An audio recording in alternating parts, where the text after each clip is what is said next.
Twilight. That mysterious stretch of time between day and night when the world feels like it's holding its breath. Our story begins with Evelyn, a young artist who recently moved into an old countryside manor. The building itself was a relic, with creaky floorboards and walls that seemed to whisper if you stood too close. But Evelyn, inspired by her surroundings, believed it would provide the perfect backdrop for her new paintings. Late one evening, as the sun melted into the horizon, Evelyn set up her canvas in the garden. The golden hour painted the space in hues of orange and pink. She felt a gentle breeze graze her skin, but within seconds, the temperature dropped sharply. It was like stepping into a shadow that wasn't physically there.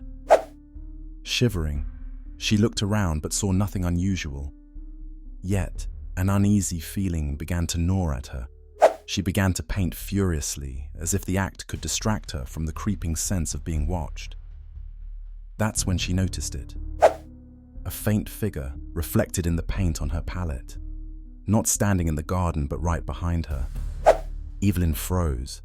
Slowly, she turned around, but the garden was empty. Deciding it was her imagination, she tried to shake it off, but every time her brush touched the canvas, the figure in the palette grew more defined. It appeared to be a shadow, a tall, indistinct form with no face, and yet, its presence was undeniably menacing.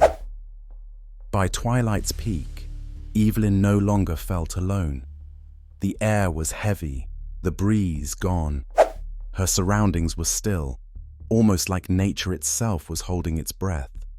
Then came the voice, a whisper so faint she thought it might have been the wind, but its chilling words made her heart race.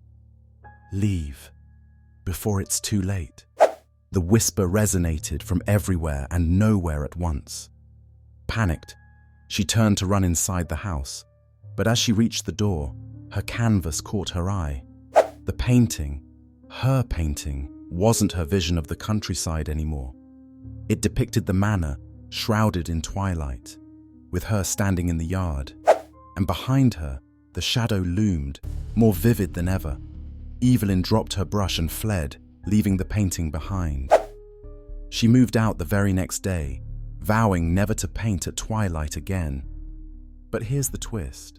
The painting is still there, in the abandoned garden, unchanged, and the shadow, no one knows where it went.